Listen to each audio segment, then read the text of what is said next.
আজকের গুরুত্বপূর্ণ আঞ্চলিক সংবাদে সবাইকে জানাই স্বাগতম। আজ 20 এপ্রিল রবিবার। আজকের সকালের বিশেষ বিশেষ খবর হলো, পঞ্চায়েত নির্বাচনে কাছাড়ে ভোট দেবেন 10,60,000 ভোটার। ময়দানে 64 জেডপি, 381 এপি, 4 সহস্রাধিক গ্রুপ সদস্য।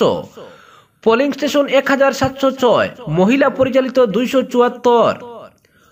মুখ্যমন্ত্রীর আমন্ত্রণে সাড়া দিয়ে 8 সেপ্টেম্বর আসাম সফরে আসছেন প্রধানমন্ত্রী। উপস্থিত থাকবেন ডক্টর ভূপেন হাজারিকার জন্মশতবার্ষিকী অনুষ্ঠান সহ কয়েকটি কর্মসূচিতে। পঞ্চায়েতের টিকিট বন্টনে অনিয়ম, তদন্তে 3 সদস্যের কমিটি কংগ্রেসের। উদারবন্দে বিজেপির গাঁও চলো অভিযানের সূচনা বিধায়ক মিহিরকান্তি সোমের। হাইরাকান্দিতে প্রার্থীদের হিসাব পরীক্ষা 23 এপ্রিল। নির্বাচন অবাধ ও নিরপেক্ষভাবে সম্পন্ন করতে প্রশাসনের হস্তক্ষেপ শ্রীভূমি জেলা কংগ্রেসের। এবং সর্বশেষ খবরটি হলো, আইএসবিটি পরিদর্শন জেলা শাসক মৃদুল কুমার যাদবের। এবারে শুনুন বিস্তারিত খবর।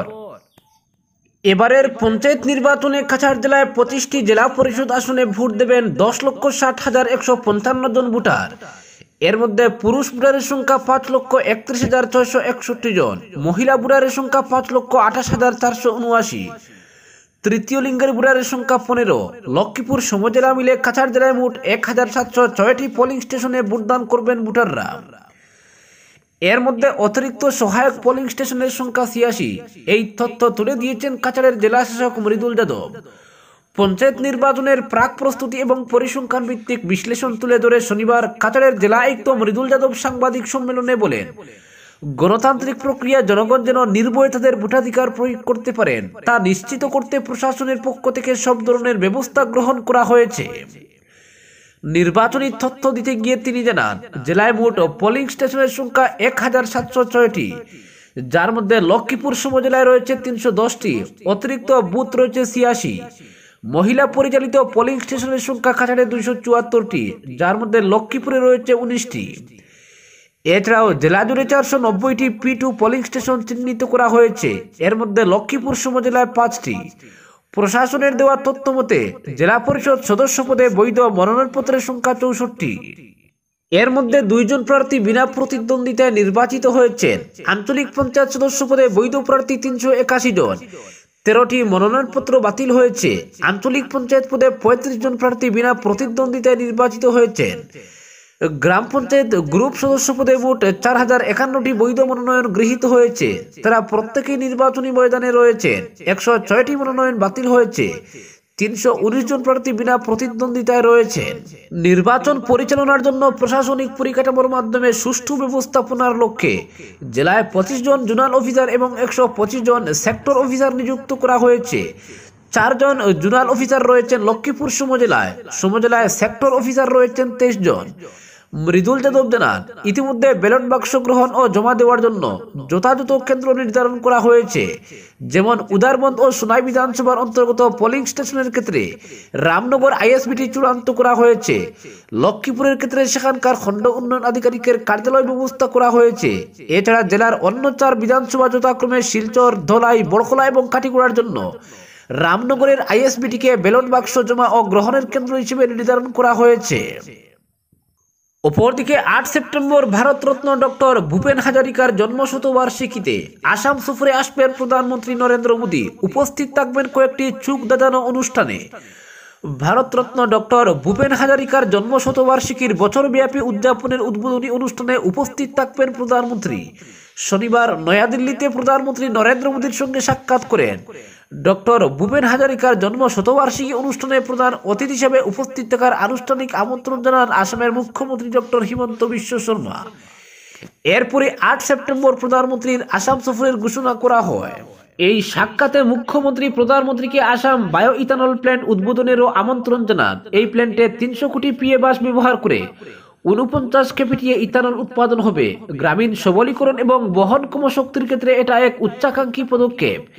এছাড়াও 5,700 কোটি টাকা ব্যয় সাপেক্ষ গুয়াহাটি রিং রোড এবং দরং মেডিকেল কলেজ ও হাসপাতালের শিলান্যাস অনুষ্ঠানেও প্রধানমন্ত্রীকে উপস্থিত থাকার আমন্ত্রণ জানিয়েছেন আসামের মুখ্যমন্ত্রী। এদিকে আমন্ত্রণ গ্রহণ করায় প্রধানমন্ত্রী নরেন্দ্র মোদীর প্রতি কৃতজ্ঞতা প্রকাশ করছেন মুখ্যমন্ত্রী হিমন্ত বিশ্ব শর্মা। এক্স হ্যান্ডেলে মুখ্যমন্ত্রী বলেছেন, প্রধানমন্ত্রীর সঙ্গে দেখা করে তিনি আপ্লুত। ভারতরত্ন ডক্টর ভূপেন হাজারিকার জন্মশতবার্ষিকী উদযাপন অনুষ্ঠানে মুখ্য অতিথি হিসেবে উপস্থিত থাকবেন বলে নিশ্চয়তা দেওয়ায় তিনি অভিভূত বলেও জানান। মুখ্যমন্ত্রীর আমন্ত্রণ গ্রহণ করেছেন প্রধানমন্ত্রী, সে অনুযায়ী 8 সেপ্টেম্বর অনুষ্ঠানগুলিতে উপস্থিত থাকবেন তিনি। এদিন প্রধানমন্ত্রীর বাসভবনে দুইজনের মধ্যে 20 মিনিট বৈঠক হয়। এরপর এক সরকারি বার্তায় জানানো হয় প্রধানমন্ত্রী নরেন্দ্র মোদী সবগুলো অনুষ্ঠানে অংশগ্রহণ করবেন। অপরদিকে পঞ্চায়েতের টিকিট বন্টনে অনিয়ম তদন্তে 3 সদস্যের কমিটি কংগ্রেসের। পঞ্চায়েত নির্বাচনের টিকিট বন্টনে ব্যাপক অনিয়মের অভিযোগে জর্জরিত কংগ্রেস।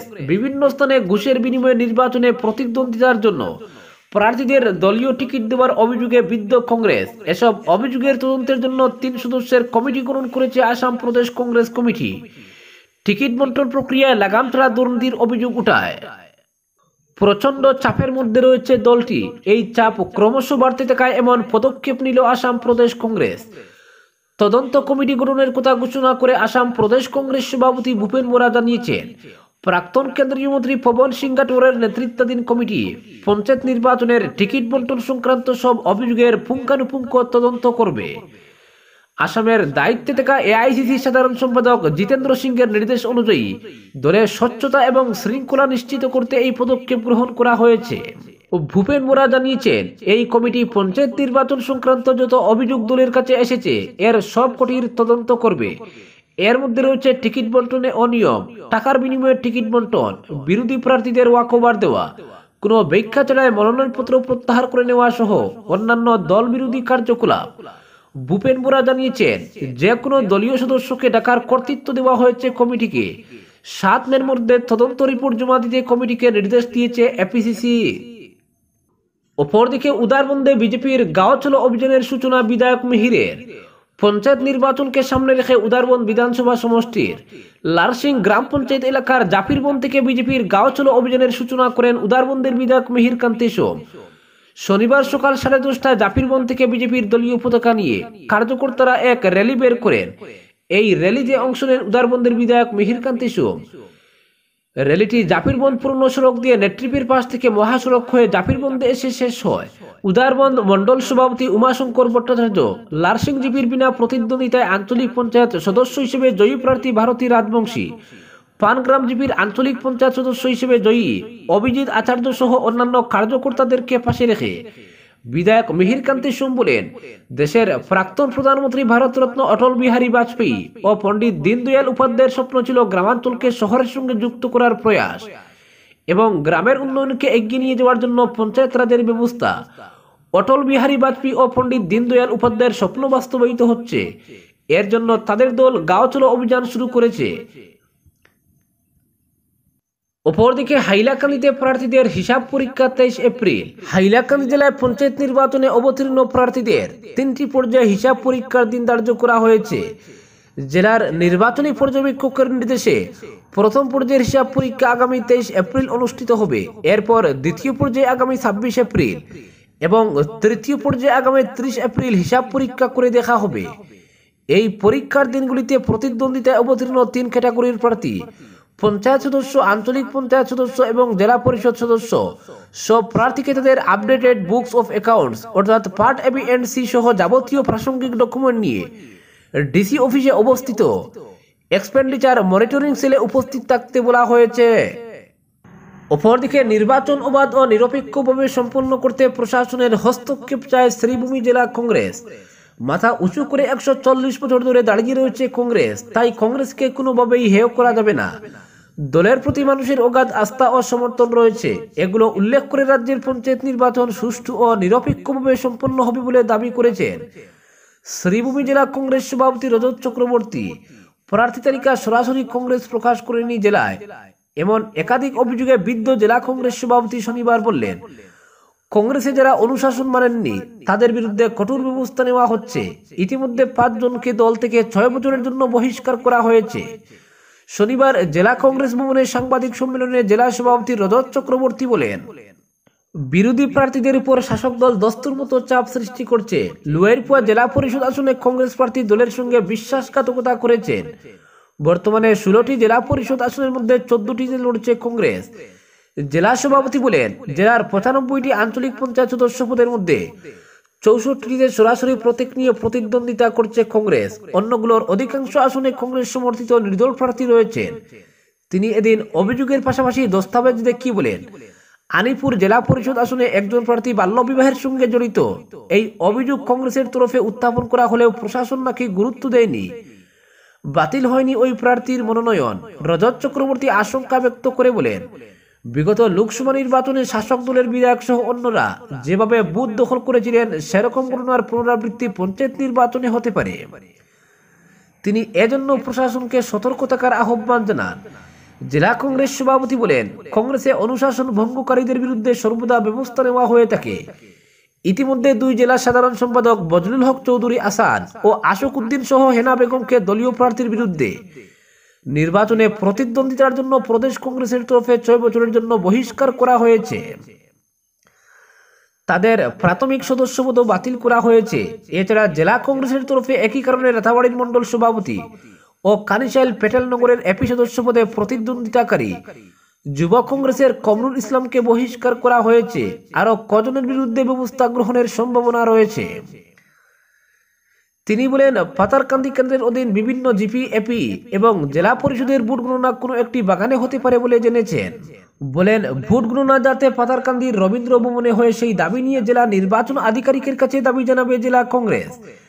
সেই সঙ্গে স্পর্শকাতর এবং অতি স্পর্শকাতর কেন্দ্রে পর্যাপ্ত প্যারামিলিটারি মোতায়েন সহ সিসি ক্যামেরার দাবি জানানো হবে। সুষ্ঠু, অবাধ ও নিরপেক্ষ ভোটের জন্য প্রশাসনকে পদক্ষেপ নেওয়ার দাবি জানিয়েছেন জেলা কংগ্রেস সভাপতি। এদিন সাংবাদিক সম্মেলনে উপস্থিত ছিলেন জেলা সহ সভাপতি নবেন্দু শর্মা পুরকায়স্থ, বিশ্বজিৎ ঘোষ, আমিনুর রশিদ চৌধুরী, সবুর তাফাদার, আব্দুল ওয়ারিস প্রমুখ। অপরদিকে আইএসবিটি পরিদর্শন জেলা শাসক মৃদুল যাদবের আগামী পঞ্চায়েত নির্বাচন 2025কে সামনে রেখে নির্বাচন প্রক্রিয়ার পরিপূর্ণ প্রস্তুতির লক্ষ্যে এক তাৎপর্যপূর্ণ পদক্ষেপ করলেন কাছাড় জেলার জেলা শাসক মৃদুল যাদব। শনিবার তিনি শিলচরের আন্তঃরাজ্য বাস টার্মিনাল আইএসপিটি পরিদর্শনে যান এবং সেখানে নির্বাচন সংক্রান্ত একাধিক প্রস্তুতির অগ্রগতি খতিয়ে দেখেন। নির্বাচনী সামগ্রী বিতরণ ও সংগ্রহের জন্য নির্ধারিত স্থানের পরিকাঠামোগত প্রস্তুতি এবং সুরক্ষিত স্ট্রং রুমের জন্য প্রস্তাবিত লোকেশনের খুঁটিনাটি পরিদর্শন করেন জেলা শাসক মৃদুল যাদব। আইএসপিটি পরিদর্শনকালে সংবেদনশীল নির্বাচনী সামগ্রী সংরক্ষণের জন্য নির্ধারিত স্ট্রং রুম সুরক্ষা ও স্বচ্ছতা রক্ষার উপর গুরুত্ব প্রদান করেন জেলা শাসক মৃদুল যাদব। এখানে বিশেষভাবে উল্লেখ করা যেতে পারে, এই পরিদর্শন শুধুমাত্র ভৌত প্রস্তুতি পর্যালোচনাই নয়, বরং জেলা প্রশাসনের পক্ষ থেকে নির্বাচন পরিচালনায় পেশাদারিত্ব ও দায়িত্বশীল মনোভাবের এক স্পষ্ট নিদর্শন। নির্বাচন সংক্রান্ত সকল কার্যকলাপ যাতে সময়মতো ও নিখুঁতভাবে সম্পন্ন হয় তা নিশ্চিত করতেই কাছাড়ের জেলা শাসক সরেজমিনে পরিদর্শন করেন। জেলা শাসক যাদবের সঙ্গে এদিন উপস্থিত ছিলেন কাছাড় জেলার অতিরিক্ত জেলা শাসক ডক্টর ধ্রুবজ্যোতি হাজারিকা, ডক্টর খালেদা সুলতানা আহমেদ এবং যুবরাজ বোরঠাকুর। পাশাপাশি বিভিন্ন বিভাগের সংশ্লিষ্ট আধিকারিক ও জেলা প্রশাসনের কর্মীরাও সক্রিয়ভাবে পরিদর্শনে অংশগ্রহণ করেন এবং প্রস্তুতি সম্পর্কে তথ্য আদান প্রদান করেন। নির্বাচন পূর্ববর্তী এই পরিদর্শনের মাধ্যমে পরিষ্কার যে কাছাড় জেলা প্রশাসন সর্বোচ্চ সতর্কতা ও নিষ্ঠার সঙ্গে গণতান্ত্রিক প্রক্রিয়াকে সুষ্ঠু, নিরাপদ ও অবাধ করে তুলতে দৃঢ় প্রতিজ্ঞ। আজকের বিশেষ সংবাদ এখানেই সমাপ্ত।